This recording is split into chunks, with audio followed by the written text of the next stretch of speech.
Dans 1 Jean 4, verset 18, la Bible dit « L'amour parfait bannit la peur, car la peur a un châtiment. »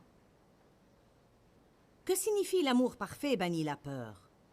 Cela signifie que si jamais nous recevons une révélation complète sur la manière illimitée, parfaite, totale et inconditionnelle dont Dieu nous aime, et sur le fait que s'il nous aime autant, il va sûrement s'occuper de nous. Dieu a un plan providentiel pour la vie de chacun d'entre nous. Je prépare un message en ce moment sur l'aide providentielle de Dieu. Qu'est-ce que j'entends par providentielle? Ça veut dire qu'elle a été planifiée depuis longtemps. Dieu a un plan pour prendre soin de son peuple, et si vous étudiez la Bible, vous verrez que dans le désert, il s'est occupé d'eux. Ils se sont trouvés dans toutes sortes de places, et Dieu s'est occupé d'eux. Ils pouvaient ne pas être dans des places confortables, mais Dieu s'occupait d'eux. Quand je me retourne sur ma vie, je vois des moments où je n'avais pas ce que je voulais, mais Dieu s'occupait de moi.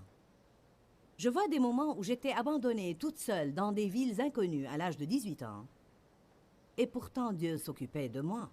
Vous regardez en arrière et vous vous rappelez de toutes ces choses que vous vous disiez « Je ne vais pas tenir le coup. C'est trop pour moi, je n'y arriverai jamais. » Puis vous regardez en arrière et vous pensez « J'y suis arrivé. » Dieu a dit qu'il ne va jamais vous délaisser ou vous abandonner. Et partout dans la Bible, il dit « N'aie pas peur car je suis avec toi. » C'est vraiment la seule base dont nous avons besoin pour ne pas avoir peur. Je ne dois pas avoir peur car Dieu est avec moi.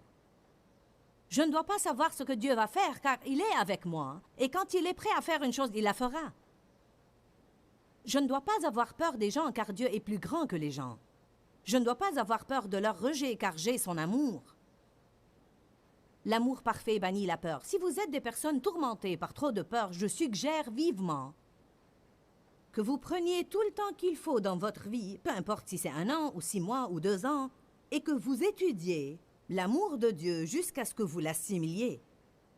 Et je ne veux pas dire simplement « Jésus m'aime, ça je le sais », mais je veux dire « Vous savez que Dieu vous aime et vous arrivez au point où vous pouvez dire, avec Romains 8, « Ni la vie, ni la mort, ni les choses imminentes, ni les choses menaçantes, quel que soit ce qui vient contre moi, rien ne pourrait me séparer de l'amour de Dieu manifesté en Jésus-Christ. » Ni problème, ni épreuve, ni tragédie, ni désastre, ni mensonge de Satan, ni défaillance temporaire dans ma vie, rien ne pourrait me séparer de l'amour de Dieu. Dieu m'aime.